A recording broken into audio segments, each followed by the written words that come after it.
Foundation's awards, Brother and Sister Let's Talk, Black Ladies of Public Health, Dave Matthews Center for Community Engagement, the Tuskegee RCMI, and special acknowledgement to the Southern Christian Leadership Foundation. Also, I must thank our health equity resource officers, heroes, for helping make this event a success. President Bernice Frazier, Director of SEL, Dr. Shantice Allen, Dr. Jasmine Ward, Mr. Rock, National Program Director of SELS, and Dr. Faith Fletcher. Now here's to Brooklyn for our Heritage Moment.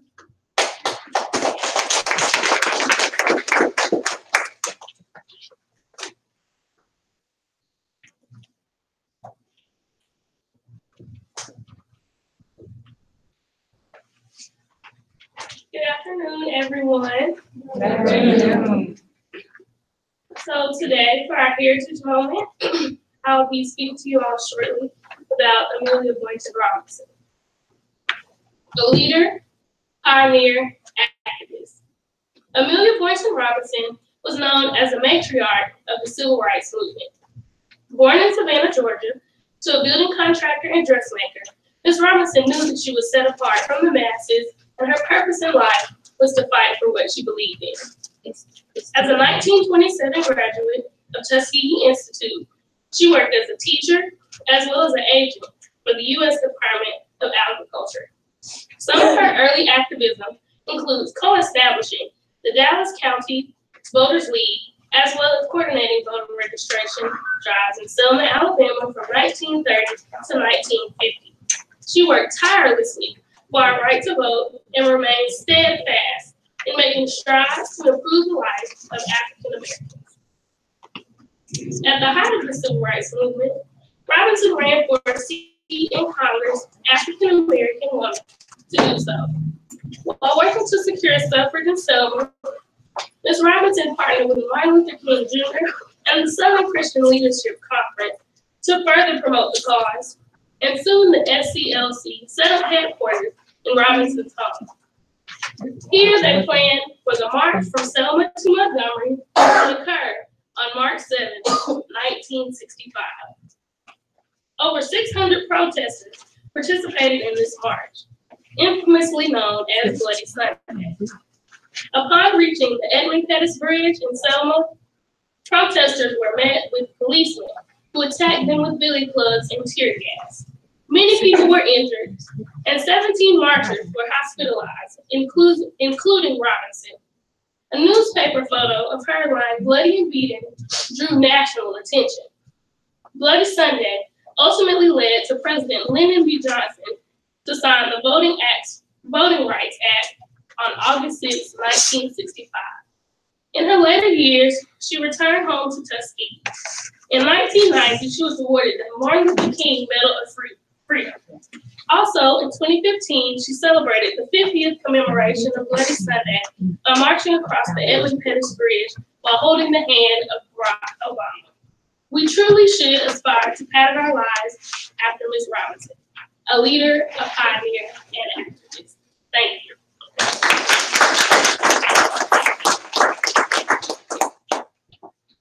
Thank you, Brooklyn.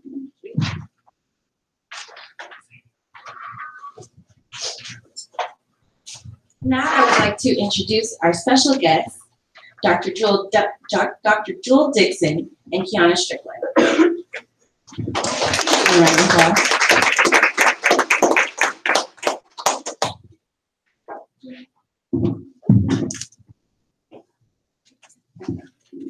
So if could you please describe a brief description of what you do?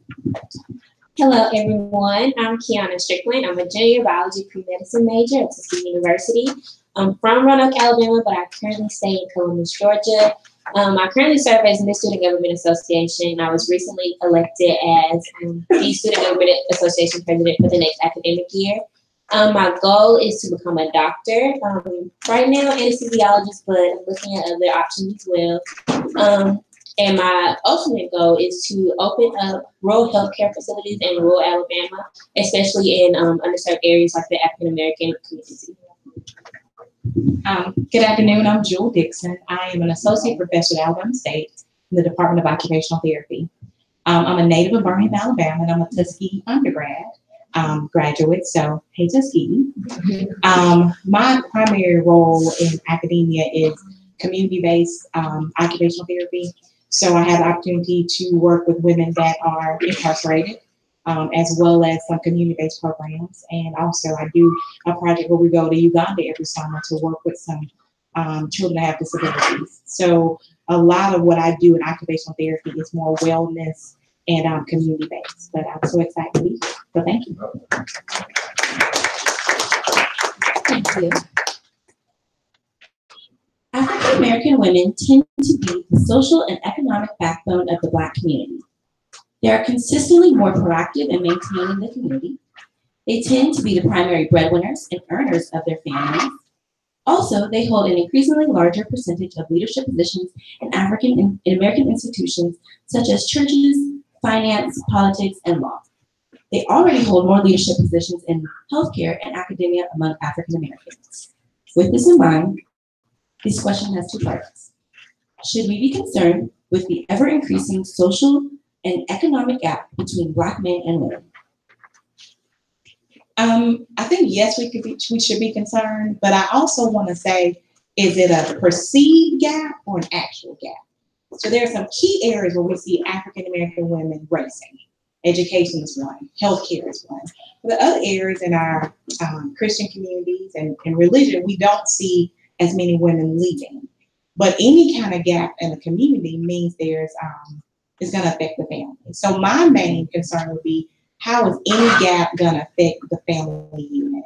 Because what we do know is, if men and women, especially Black men and women, are in a household together raising children, the household is healthier financially, educationally, socially. So when you have any kind of gap, that is the biggest concern from my perspective. What would a family be?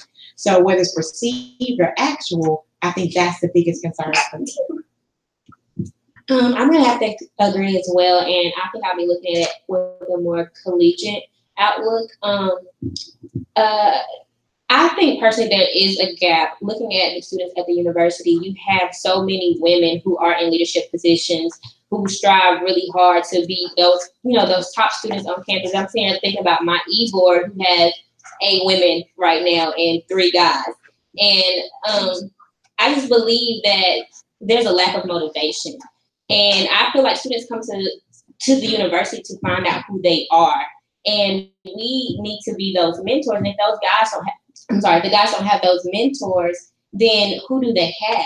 Some people come to the university just to have mentors and just to find who they are. Sometimes they need those people to find who they are. So if there's a gap, then we're not doing our jobs. So how to fix the gap? I just think those guys just need more motivation. Women, we have motivation all the time. We're on social media looking at these Black girl movements. So, and you don't really see that many Black men movements. So if we can start something like that, then I think that would be the way to decrease that gap.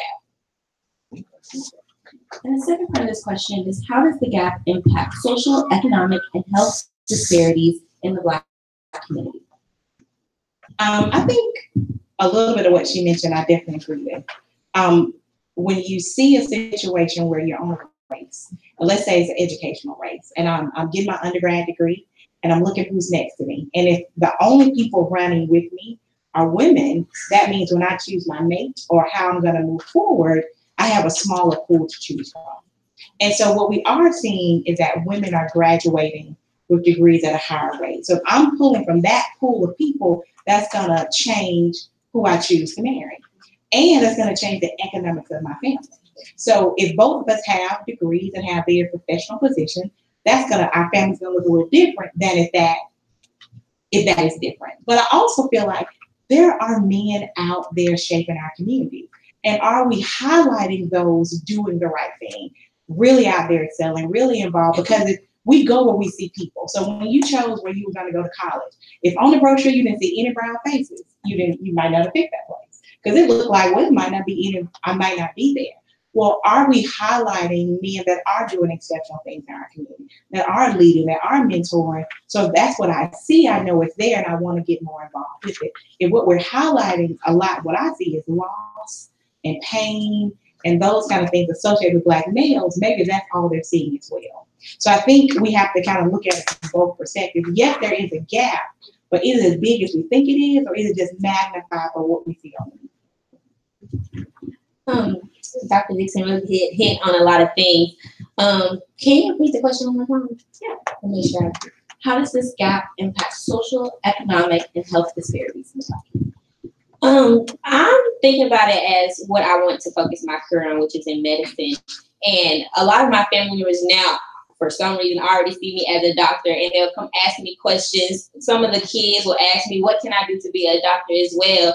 And I think that I'm just serving as a mentor for those people, and they look up to me. So if we have more Black men doing the same thing as well, then we'll have more Black men wanting to be doctors than wanting to be basketball players or football players. And being a doctor or even a lawyer, any other occupation other than an athlete, they will want to do that. So we have a lot of women, like she said, that are standing as those mentors and as those as good peers, but we don't have a lot of Black men. So we just need to figure out what can we do. I had a young man tell me that he looks up to me, and I'm like, wow, that's amazing. But what Black man do you look up to? And he couldn't tell me. And I think that's a problem. We need to nurture these Black men so these young Black men can have someone to look up to.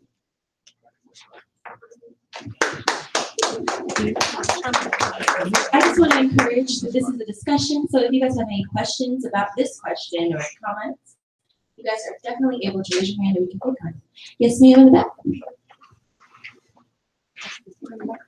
Hi, my name is Kayla Rice. I also attend Tuskegee University and freshman.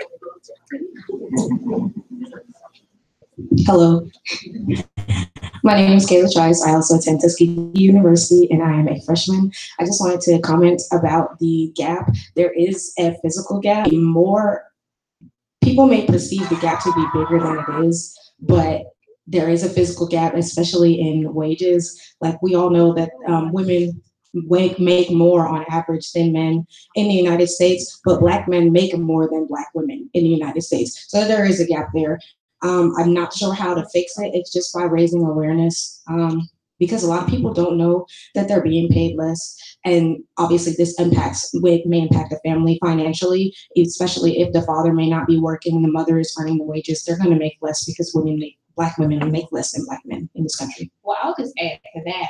Black women make 63 cents to every dollar of men across the board. So even though we are the most educated, we are the least paid. And a lot of that is that we don't talk about money. So I don't know that my colleague is making $15,000 more than I'm making because we don't talk about it. Mm-hmm. And I think having active discussions about how much you make is helpful when you talk about mentorship. That's where mentorship becomes important, because someone will say, well, negotiate there. Because women don't negotiate. Consistently we don't. And so we are the bottom paid of all the groups. And that makes a significant impact on our family. So you're absolutely right. I have to agree as well. I think the reason why we don't negotiate is because we work so hard to finally get to that position. It's like, I'm here now. Do I need to negotiate? I'm here. I've achieved my goal. I'm not making what my colleagues are making, but I'm here. And we have the same name behind our name, doctor, all of that.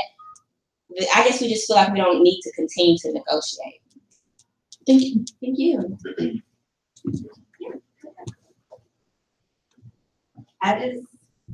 Hello, everybody. I'm Nadia. I go to Tuskegee as well. I'm a junior.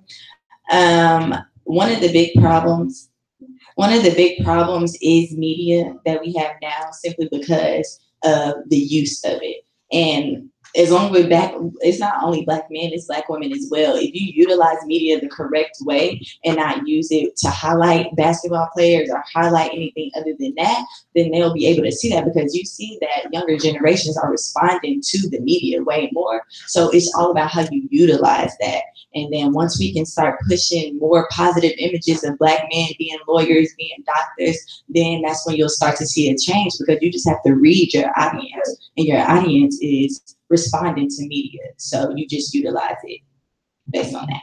Thank you. I have a small comment on that. I don't know if you all been seeing the young men that they're getting accepted into these Ivy Leagues, and they have the whole crowd like cheering them on. I think that's one thing that we need to highlight even more. They're not going on athletic scholarships. They're going on academic scholarships. So that type of movement needs to be highlighted more so that these young men can go on Twitter and see, oh, he's going to Harvard and he's not an athlete. He's going just because he wants to be in Harvard undergrad. But that's something that I want to do as well, because it's not hard to motivate this generation. It's not hard to tell them and show them a picture. This is a doctor. This is something that you want to be. They'll look into it. They have the media outlet to go research it. We just have to give it to them. Okay, on to our next question. African American women tend to experience adverse health outcomes at rates disappropriate to the white counterparts in each socioeconomic category. What, in your opinion, is a few new frontiers for African American women in eliminating such disparities? I've thought about this question a good bit, and I think it's acknowledging the impact that racism has on your health. That those macroaggressions, those microaggressions you experience on a daily basis as a Black woman in America impact your health, not just your mental health, but your physical health. And so we look at just the area of morbidity rates for Black babies. And so even a woman educated, you have a greater risk of dying during childbirth or having a premature infant. Even if you look at education, economics, we are at greater risk when we give birth. And so we have to acknowledge the environment that Black women live in every day, all those things that we manage and deal with and how that may be impacting our health over the long term. And we're just not doing research in that area.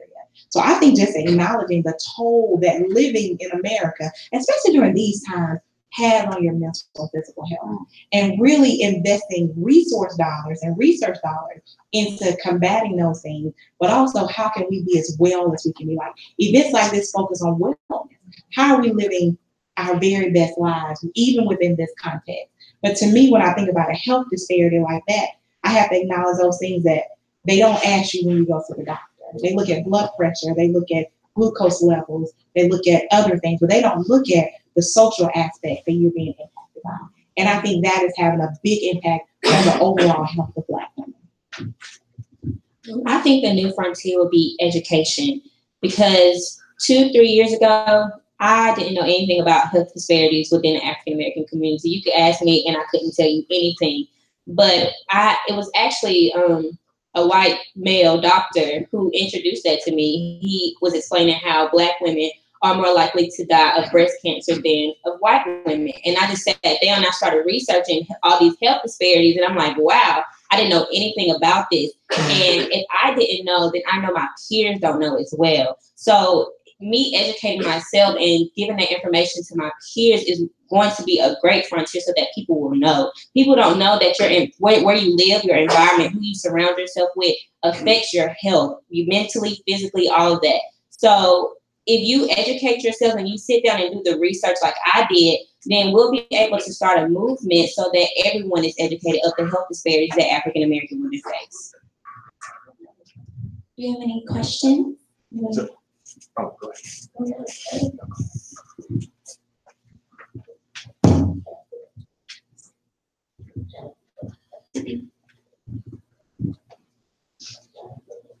I'm sorry, my foot was asleep, but I just wanted to say that one thing that I've been looking at recently is also African American communities. They've been a lot of times, even in farming communities, we talk about places that grow cotton, things like that, the pesticides and even the environment, or places like in Michigan where I'm from, the auto factories, the environment, the pollution in the air, that's affecting our health a lot.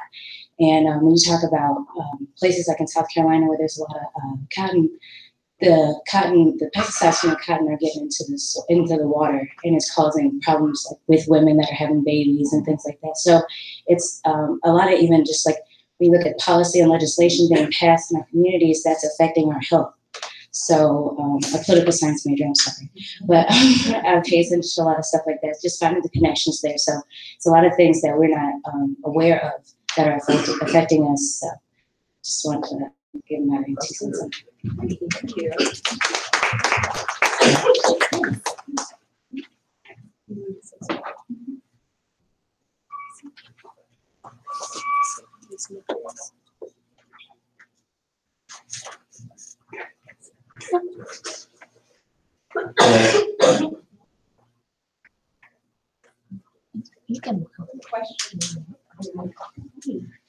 Do you think that social media plays a large part in our lack of understanding of what's going on health-wise for minorities? Because if you think about it, social media doesn't really discuss it or talk about it. You don't see it a lot on television. So it's sort of like a hidden situation, if you will, that is going on. And so because it's not being publicized and it's not being looked at or viewed in any of these media sources, a lot of us, we don't think to look it up. But if it was publicized more often, now that would trigger our curiosity to begin our own research for what's affecting our health and how to improve that. I think you're talking about health literacy. And so I think social media has a lot of things. And my concern with social media is very little is vetted. So someone will post something and share it, let's say 1 million times, and then you scroll down and come and say, this wasn't even true. And so my concern is, even when we put health information out there, is it accurate? And I do think we need to have a very valuable source we can trust. This is good information. This is accurate information, and it's communicated in such a way where people at all different education levels can understand it. And so I think that for me is my bigger concern, because I think we look at kind of the political campaign, that this false news, or my concern when it comes to health, that if we're giving bad information, that's just as dangerous as no information. So that we have a good, reliable source for health information, specifically for our community, and communicate in such a way that we can appreciate it and understand it. So I think media can be used, but I don't want it to be misused at that. That's true, but a lot of our younger generations, they look at the social media. So then the next question would be, what is considered a reputable source for information? Is it a doctor that is on Instagram, or a holistic professor or professional that is on Twitter? What is considered reputable when it comes to posting this kind of information on social media? If you're knowledgeable, is that good enough? And do you still have to deal with individuals who post something underneath your post saying this isn't true because they don't want the truth to come out? And I think that's kind of the challenge.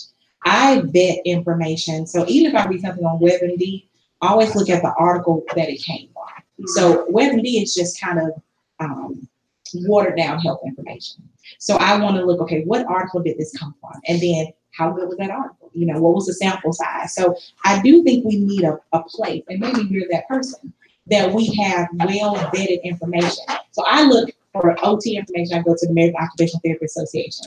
But is there that same kind of warehouse for specific things that affect African Americans? And it's the language is where the general person can understand. Because I think that's the disconnect. I can say go to PubMed, but the average person couldn't understand that. And so is it done in such a way where we all could understand it and then apply it? So if I see there's a health disparity and I go, okay, well, if I make one change to my diet, I'll be healthier. Then is it communicated in such a way where I know exactly what to do that? So I think there is a need right there. True. And I think it's just the fact of us taking the initiative. If you read an article about medicine, then you should take the initiative to go fact check it. If you know, medicine is always changing. If you become a doctor, you're going to have to continue to study every single day. Medicine always changes. The body always is doing something different. So it's a matter of us going out to find that information and making sure that it's true. And how many of us want to do that? You already see it on social media, you're going to want to believe it, right? So sure. It's just we just have to take that extra mile to find out if that information is true. Okay. But that's a great place to do it, though. I think we get our news from social media. So a great place to launch that type of effort would be using that Instagram, Twitter, Facebook platform, because that is where we get a lot of our information. We trust it. So I think that's the perfect platform. Okay, thank you. So we have another question.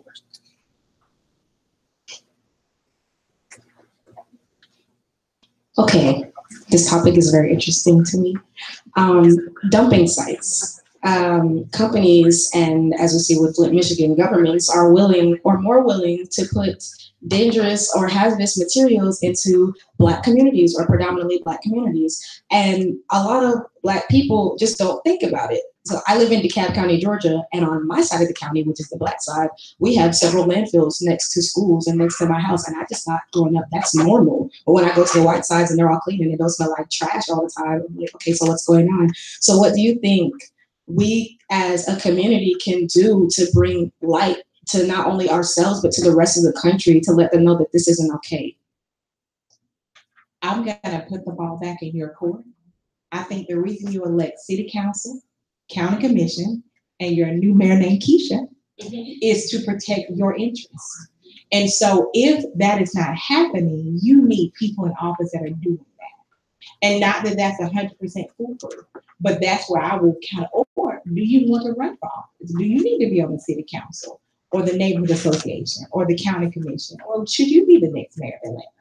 In the sense of those are the people put in place to protect the citizens. And if they're not protecting the citizens, then they're not doing their job.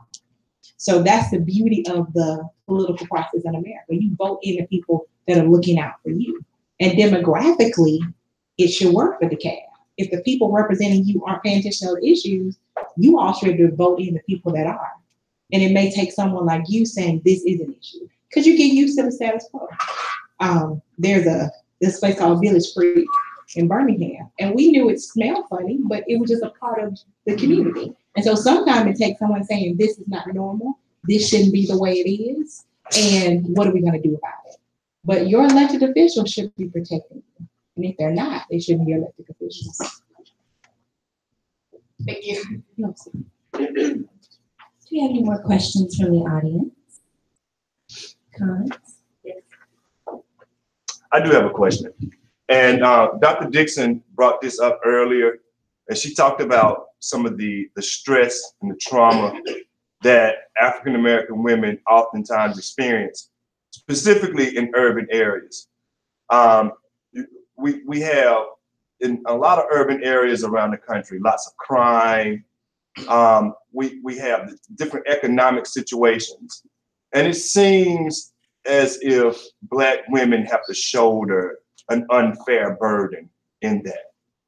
And so I want to ask the panelists, what are some potential solutions to that? I think one potential solution is for Black men and women to see themselves as partners, not competitors. So if you kind of are being fed that, Black women are doing it, they're moving on top, that's your competition for the next job or next position. But we're partners, and Black men are valuable to our community. And if I think you appreciate your value more, you may be more willing to get involved. But I think that idea of that is a partnership, that we're all valuable to this team that makes up the Black community and the Black family is one thing I think is important. If a Black mother is in poverty, children are automatically in poverty. That's automatic. If you have a family unit, the chance of being in poverty significantly decreases. Black men are critical to our community success, critical to the success of our families. I think it's something that needs to be promoted a lot more. We see a lot of things in danger. I remember when kind of in the 90s, that Black men are endangered species. They're more in jail than in college. So you keep perpetuating this idea. That's not an accurate statistic, but you see it everywhere. And so you begin to believe that there's a shortage of something. So if there's a shortage of something, you'll do anything to kind of get that. But Black women began a competition with each other. This idea that Black men are available, they are valuable, and maybe we need to show them how to be a better part of the team or a better teammate. But they're out there and they're very critical for our family. And if something is critical and is valuable, you will nurture it and you will make sure that you're doing everything you can to support it. And it doesn't take anything away from all that we're doing, but that they're a valuable piece of the puzzle. And so that's, I think, something that we need to emphasize probably a lot more than we do. I agree totally.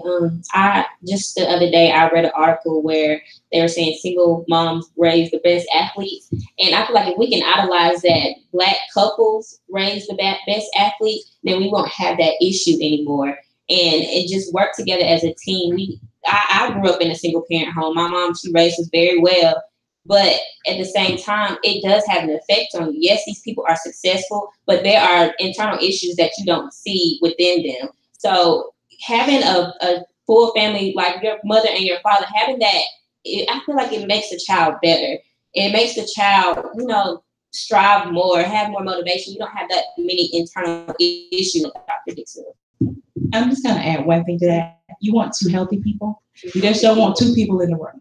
So if you have two healthy mom, a healthy dad, you raise healthy children. I'd rather a healthy mama than an unhealthy situation. So I am pro-family, but I'm also pro-healthy family. And so I want us to be healthy. How do we kind of promote that even more? But just a body in the room is raising healthy Black children and healthy Black young adults, which lead to healthy Black families. I've learned that's not quite true. So that's the only thing I would add. Well, we've entered our portion where we have a discussion from the audience, questions, any comments, something to strike up a conversation, because this is time for you guys to really have this town hall effect. This is more, I guess, of a comment, and then both of you ladies can chime. But coming as a Black woman who attends a local university, we're a local university where we do have more women than we do have men, and Black men are a hot commodity, especially educated Black men. So as you're entering, what the numbers don't rely on is every girl at Tuskegee will not find her Tuskegee gentleman who have time to graduate. The numbers are just not in the cards for that. But as you go into the working world, Black men are a hot commodity, especially educated Black men. A lot of educated Black men don't necessarily look for education.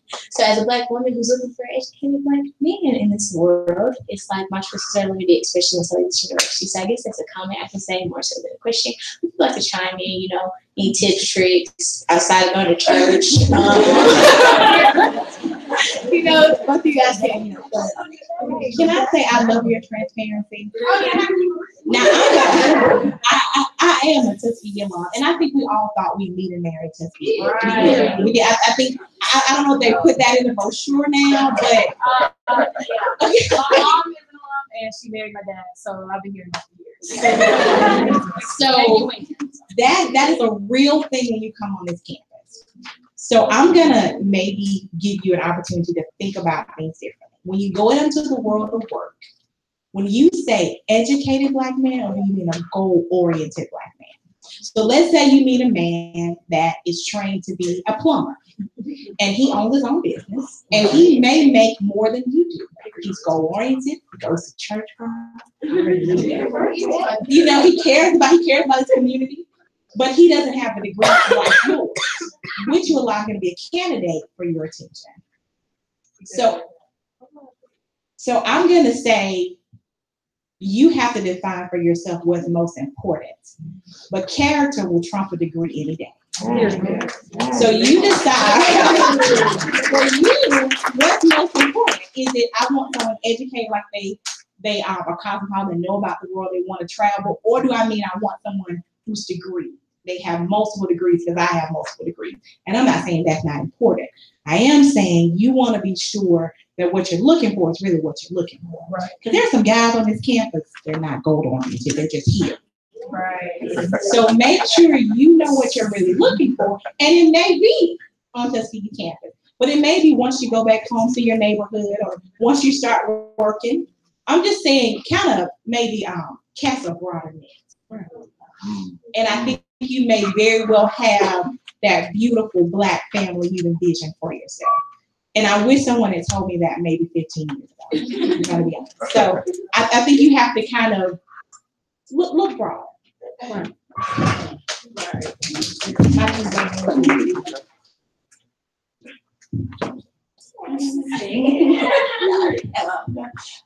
But pretty much it's a comment.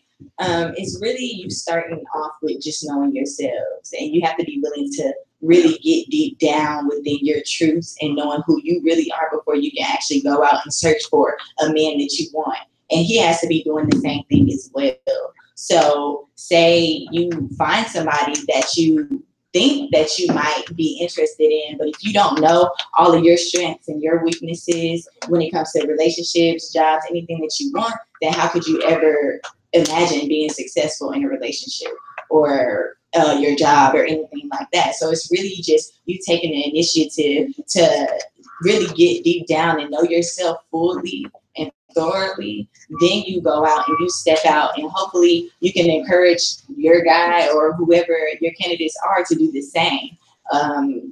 And I think that once you start off by doing that, then you'll start to see more things take place, and it'll start to work out, and you'll start seeing that, oh, I actually enjoyed this, or okay, he's not good for me, I can go on to the next. And then, look for those qualities that you found in yourself in time by yourself. It's not necessarily doing that together with someone. You have to really just be willing to be by yourself and know yourself thoroughly and genuinely. So, thank you.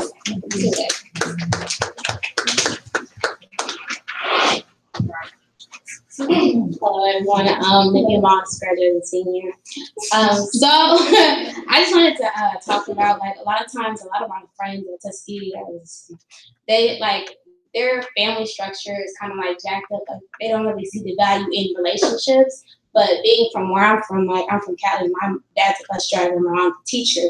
So I feel like a lot of times women at Tuskegee have these expectations, like, I'm gonna have a man who's gonna have a 6-figure job, and he's gonna have a nice car, and he's gonna have all this stuff, but like their whole values are kind of jacked up in a way, because they're looking more materialistic things rather than like having the support and that type of structure, like someone that's going to be right for you type of relationship. And I feel like because a lot of families are so jacked up, like the dad's not doing what he's supposed to, or marriages is not valued in the household, where I'm personally from my family structure, like marriage is really important. So I feel like what would you suggest for women like that? Like, I don't know. Which type of woman, like you or kind of the other kind, like just kind of have these super seated, unrealistic goals. Like they just like. And now let me say, much for people shooting their shot. Like, I want you to want the very best for yourself. Mm-hmm. I think what you've communicated is the importance of a variety of family units. Your family worked for you. You came out healthy. You saw a healthy, happy marriage. And that's kind of what you want them to see, more options. So I just want people to open themselves up to all the possibilities. But definitely want what you want. You work very hard to get here. Right. And for you to want to someone that's your life partner to be comfortable to you, there's nothing wrong with that. And I want to be clear about that. But I do say, give yourself as many options as possible. It's like you wanted to be a mother. There are lots of ways to be a mother. You can be blessed to have a baby, or you can adopt people in your community. You still get to be a mother, but it may look differently than you thought it would. So that's my main comment. But I think your generation struggles more because a lot of what you see isn't real. Right. Instagram, Facebook, Twitter, you see an image, like a snapshot of a life, and we're being told that that's real. So I think that's some of it. And that's a well-filtered, edited version of someone or something.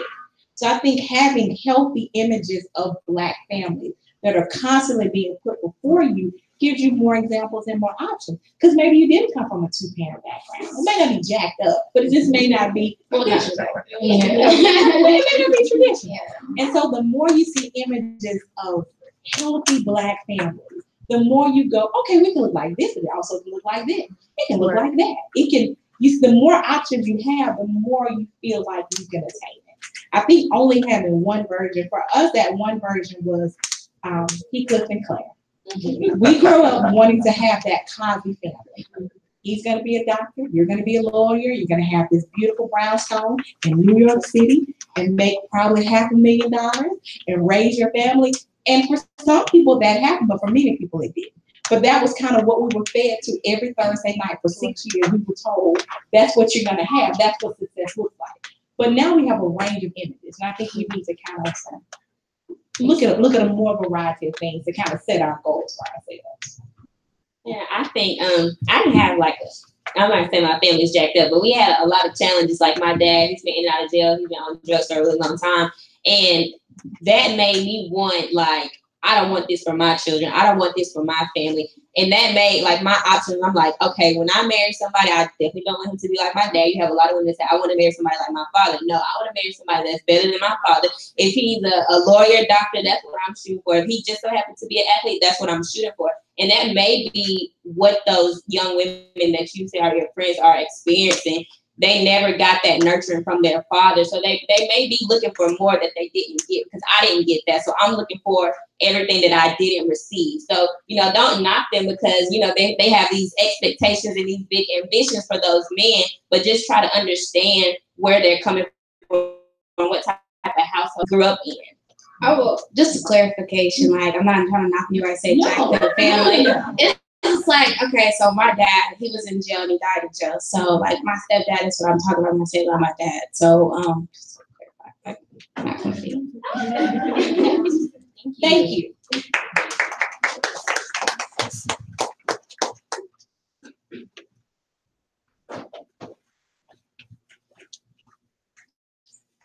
Hello, everyone. My name is Keandra Ware. I'm also a student here at Tuskegee. Well, not here, but in the city here at Tuskegee University. I also just want to touch back on the health disparities as far as women, and then also want to touch back also to talk about relationships. So, one thing that I realized about myself, especially between 2017 and also this year, is that I indirectly inherited something from my mother that I feel like a lot of people can relate to is the superwoman complex, which I feel like I have to do everything, I have to know everything, and it has to be done. And the only person that can do it is myself. And I feel like that is the thing that has helped with Black women because, with all these movements of Black, I guess the Black Lives Matter, you always see women in the forefront, and me, also a member of Black Twitter. I've seen that like the Black men are like, yeah, the women will do it, the Black women will do it, but it's also, we get that exposure, like yes, Black women are handling the situation, but I guess that's a plus because, the movie Hidden Figures, they didn't know anything about us. But it's also so far the fact that Black men are really not wanting to do the work or they're not being motivated to do the work. So one thing I just wanted to share is that because I've inherited this superwoman complex, I've been working on trying to realize that Black women cannot do everything. Yes, that might be a very controversial statement for a lot of people.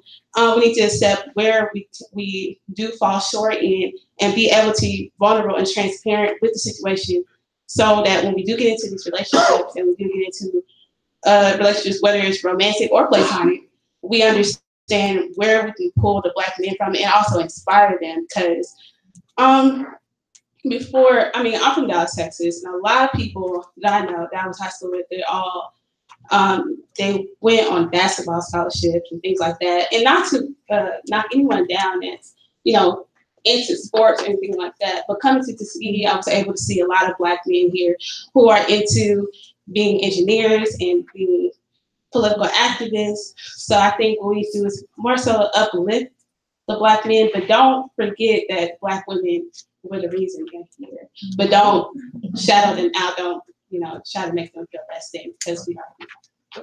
That's all I have to say. Thank you. I like your conversation about this, I call it the superwoman syndrome, that we as Black women can't be vulnerable, that everything is somehow magical. It's not magic, it's hard work.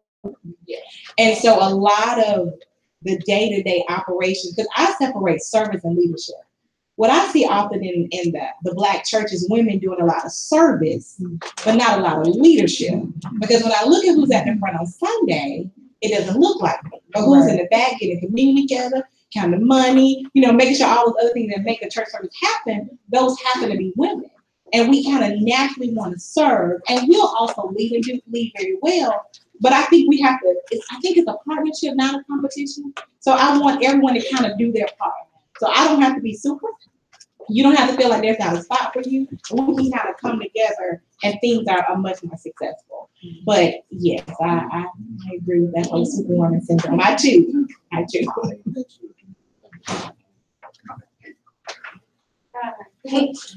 name is Ayana. I also go to Tuskegee University. I'm not sure if you touched on this already, but when I was reading your bio, I know that you've accomplished a lot. And one of the things that you've accomplished is physical dysfunction.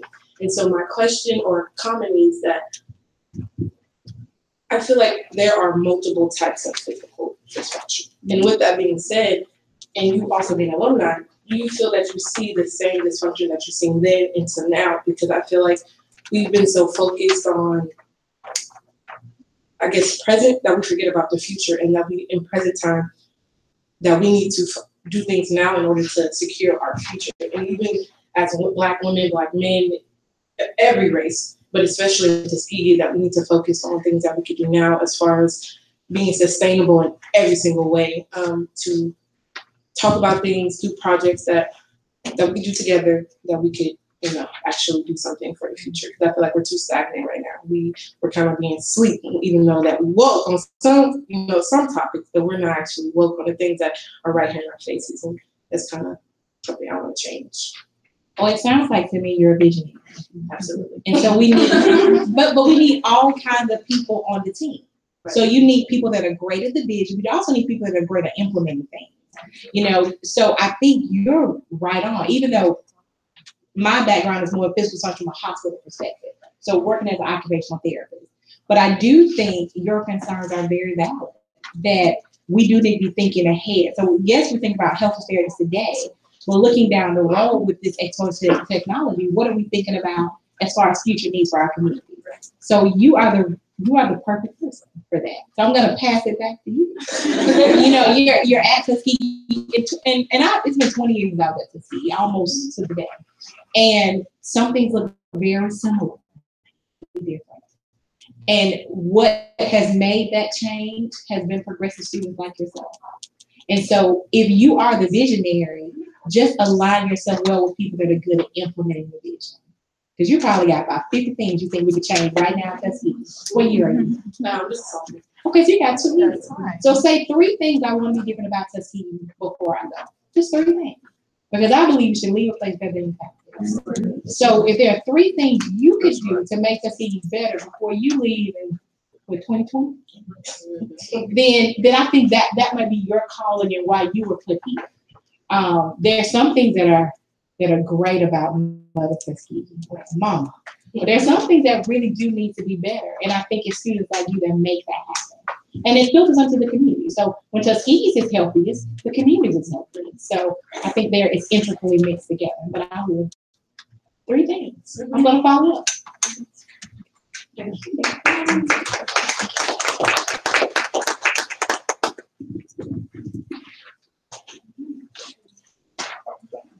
Hello. Hello. Hello. How you doing? My name is Patricia Hannon, Dr. Hannon. I am the Chief Nursing Officer at Boynton Regional Medical Center. So questions and concerns about health is really very important to me. And we have a responsibility to be accountable for our health, especially as Black women.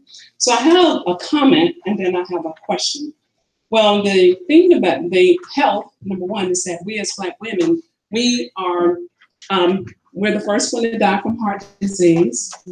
We're the first one to die with hypertension, stroke, diabetes, cancer, et cetera, et cetera, et cetera. And add stress into all of that. So the accountability from our perspective is really know our health and be responsible for our health. Another thing that I noticed that, and I work in a predominantly African-American hospital now, and that has not always been my past, but I can tell you when you have people that look like me or look like us, that are doctors, that are directors, that are executives and chief nurses, then they advocate for us. They make sure that we, as women and African Americans, that we are taking care of ourselves. So that's kind of our comment. So we need more people in healthcare, African American doctors, African American nurses, African American orthopedic positions, because they do look out for us. So that's my comment. And so, but my question is, I had the pleasure of doing a leadership in Selma. And doing the leadership, we go to different places, different schools, and those type of things. So it's Selma Dallas County Leadership Program. So when we went to the elementary schools, it was predominantly African American males, and they were in math and science. So the class had way more men than girls. Then when we got to the middle school, it was 50-50, males and females. When we got to the high school, they were absent, African American males absent in the classes. So my question to you is, what happened along the way, your perspective, Dr. Dixon? Wow. And what can we do, because they're there, so what can we do to stop that change? Because we're the solution. We're the solution. Thank you. That's a big question. I will say, when I was coming along educationally, there were a lot of initiatives to move African American girls and girls period into the science. So that was pushed. More women were pushing the STEM, and we kind of see the results of that. I do think we need similar programs for young African American males, but somehow they got left out of this progression. There were young who didn't feel like they were good at math. That was kind of the perpetuation. So you would push more into like English, languages, maybe nursing. So all these initiatives worked. And so I do feel like something happened where we left a group of people behind. But those initiatives are effective. So I don't think it's reinventing the wheel. I think if you see the increased numbers of women in engineering, in sciences, in mathematics, it's because those programs were very effective. I think we can do very similar things now. I think it's very complicated why you don't have the same graduation rate for African American women and African American men. There are a lot of community factors that go into that. If you look at our family structures, they mirror what you see in the school system. Our families are broken. Ours are broken. I think it's a complicated answer to how we fix all those things. But I do think it starts with the family. But there are programs that have been very successful that will re-engage young men into these sciences that I think could be the answer to that particular part of the question. Thank you. We have one more question coming down.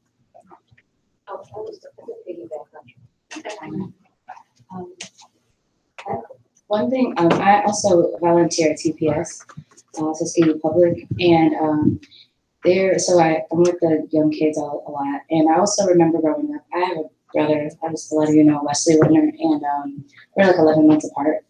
So growing up, we were in school together, and I just noticed, like, in school would be it's very structured. And I would like to say, like, I guess my thought process is that the African American male has been school is not his place necessarily. They're asking him to be something that he's not. They're asking him to sit down, be quiet, take direction, and he's a leader, right? So they're trying to change him into something that he's never going to be able to come up with. So my brother was always in detention in elementary school, and it didn't make sense to me because I'm like, just sit down and be quiet. But that's something that he really couldn't do. And as I like I said, I tutor at the elementary school. These kids are the same way.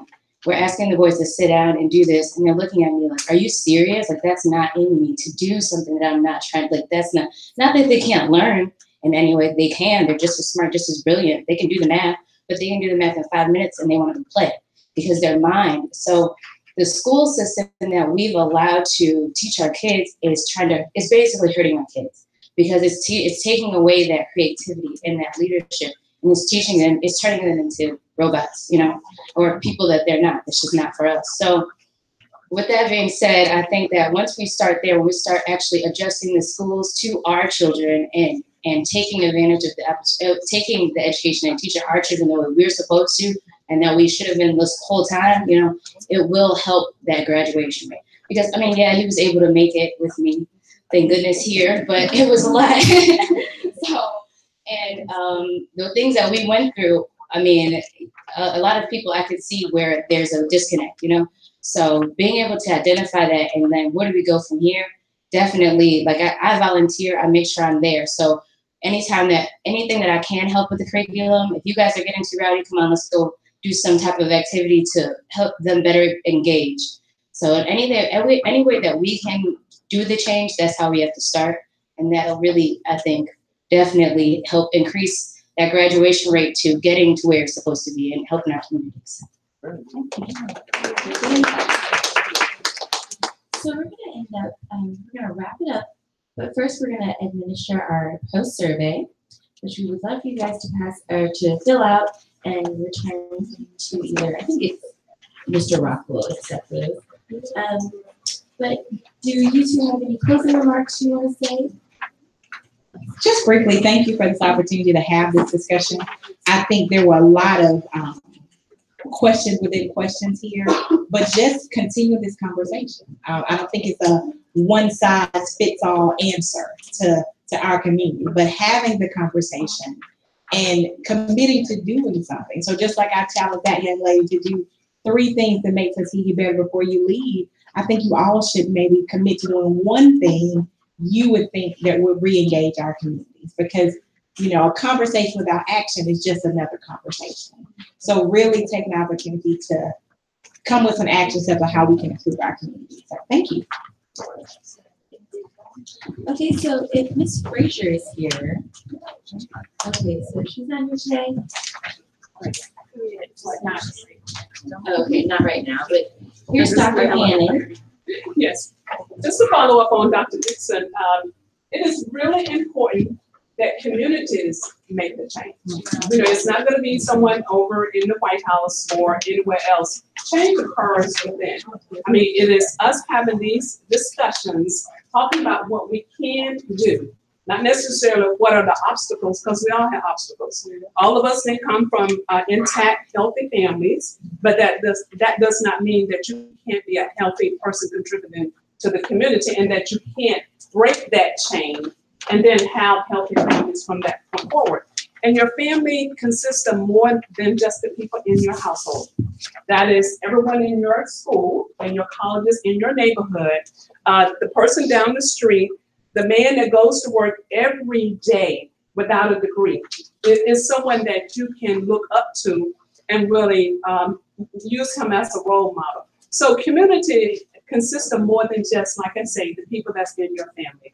Look around, look at people that are doing well, and there are a lot of good people doing well. Encourage them, support them. If whatever type family you come from, you can make the change and you can stop, you can break that chain of dysfunction. If you say it's dysfunction, you can break the change.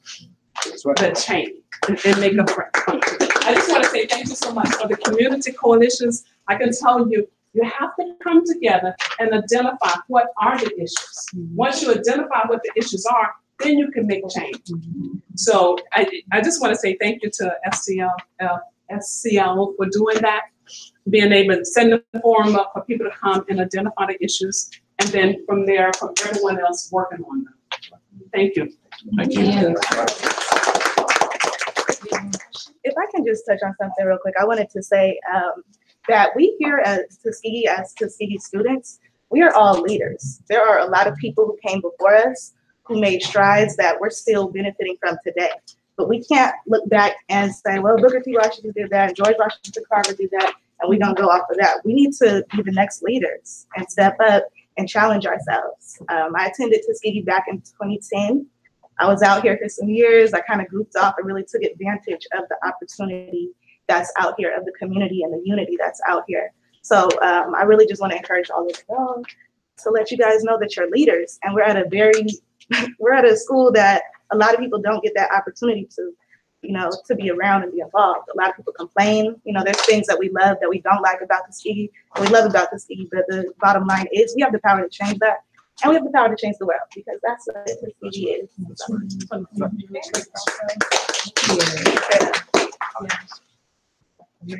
Okay. Hi, I'm Maria Radford. I'm a junior biology major from Houston, Texas. I'm also go to Tuskegee. And I just want to make a comment about today because, especially this particular discussion, because growing up, I came from like a mixed school, not predominantly white, not predominantly black either. But like before I came here, I would never imagine myself like sitting in one of these kind of discussions, actually getting to talk about things that matter and talking about like not just harping on problems, but actually thinking of like solutions, you know. So and then I'm very happy to see a lot of like my classmates here and our peers because we kind of forget like we're not just in college to be there. We actually have to go out into society. So I'm just very impressed with all of my classmates and everybody that's here right now because I just think it's amazing. So I believe Dr. Mann is coming to say some closing words. The other doctor. Thank you so much, Jordan. All right, can we give another round of applause for our beautiful panel? Wonderful panel. I have had the pleasure of being able to teach Kiana Strickland. She is one of the most talented students that we have at Tuskegee University, and we expect major things from her in the future. Also, I have the pleasure, likewise, of being really good friends with Dr. Dixon, and she is a very powerful person who means so much to our community. And again, I want to thank you so much for coming out. So at this time, I do want to make a few acknowledgments before we adjourn. I want to say that what you're witnessing right now is a part of a movement. This is a larger national movement that's really being undertaken by us as African Americans. And one of the things that we want to promote is unity. We want to promote empowerment, and that's economic and social empowerment. But also, what we want to do is come together in a way that strengthens our ability to use institutions for our benefit. And that involves developing higher levels of trust, both internally and externally. Okay? So again, I want to thank everyone for coming out today. I want to thank all of my beautiful students who are out here right now. I see you, and I appreciate your energy, your love, and your passion for your community and for your own personal growth and development. So thank you. Thank you, everybody, for coming out. And I am going to bring up Mr. Darrell Rock, who is the National Program Director for the Southern Christian Leadership Foundation, and he is going to officially adjourn the town hall. Thank you.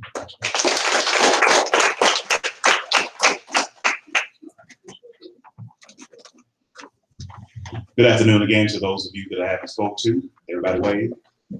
Thank you very much. First of all, I'd like to thank Dr. Hannon for his vision in putting this together and our partnership, our continued partnership. We will be doing more town halls such as this. We'll also be doing other workshops and dealing with Black history and all of those type things because we are directly connected to history. Founded in 1966 by Mayor Belafonte and Sidney Poitier. Some of y'all don't even know who that is, but it was directly connected to Dr. Martin Luther King. So we would like to share that information with you, and you have the opportunity to do that. Before I go any further, I would like to also thank our panelists for doing an excellent job. Let's give them another round of applause. I would like to thank you for being here. So give yourselves another round of applause. On behalf of Ms. Bernie Sale Frazier, who is our president, who could not be here as of yet, but she is on her way. She's at another workshop. She will be the presenter for our sexual wellness session that will be taking place at 1:30. After we adjourn, we can relax for a moment, but then be back in place to receive that information. But I would like to do an activity with you real quick. I want to let you all know that I am a psychic. I'm not Miss Cleo, I'm Mr. Rock. Okay, some of y'all didn't get that. But I want to guarantee you that I can guess the number that you will have. Every one of you all have the same number. How many of y'all think I can do that? If I go through an exercise and let you know, give you some directions, that at the end, each one of you will have the same number. How many of y'all believe in me? Nobody believes in me. So I'm going to ask 2 people to come up with me because I want to be verified. I'm going to ask Ms. Tuskegee-elect Courtney Langham to come up, and our second attendant-elect, Ms. Brian Rice, to come forward. Let's give them a round of applause. I am going to tell them your number. Okay? Y'all might not believe me, but you got to believe your queens. Okay? 1 second.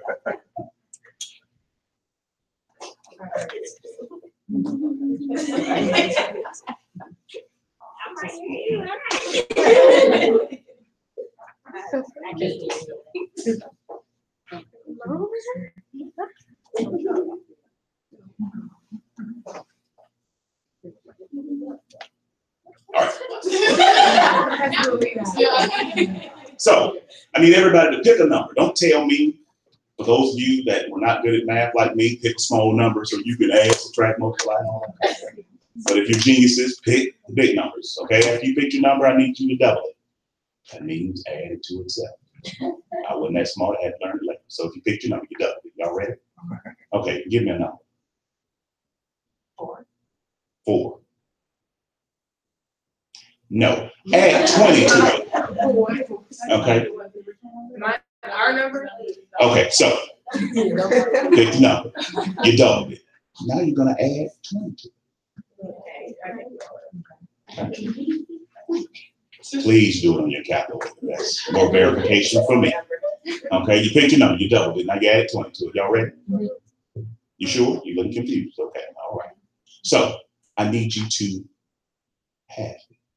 Divide by 2. Pick your number. Double. Add 20 to it. Now half. Cut it in half. Right. Ready? Okay. Y'all with me? Okay. Now I need you to subtract the number that you have now by the number that you started out with. You picked your number, you doubled it. You added 20 to it. You halved it. Now you subtracted the number that you originally started out with. Right? Now stop. I'm gonna go around the room, just ask a couple of people because I want to show y'all how dumb you are. Oh, we're still alive. I'm sorry. I want to show y'all how educated we are at Tuskegee University and that we are positively moving in the right direction. So, my brother, what number do you have? 10. Okay? All right. So, my sister in the pink. 10. Y'all see the trend? Okay. Dr. McClain, your number. 10. Okay. Doctor. 10. Oh boy. SGA president-elect right here. Y'all question her in her next meeting. Gabrielle, 10. Y'all see the trend here? I'm not saying that right. I'm just saying y'all see the trend. My brother in the back right there. 11. You have 11? Yeah. Great. Thank you so very much for that answer. My sister right here. Negative 10? Wow. Keep that in mind. Let's see. My sister right here. 10? Okay. So I'm going to ask them in unison to tell you all what the number is. It's 10?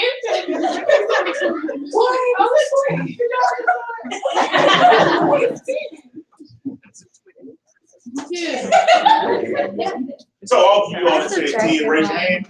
Don't lie to me. All of you all that got it wrong, put your hand down. Put your hand up. If you got it wrong, put your hand up. Okay, why did you get it wrong? Because I took How is it negative 10? because the way you worded the subtraction part, I took 12 from 2 instead of 2 from 10. Because I started with 2. Then I doubled it, that's 4. And then 24, that's 12. So we offer tutoring next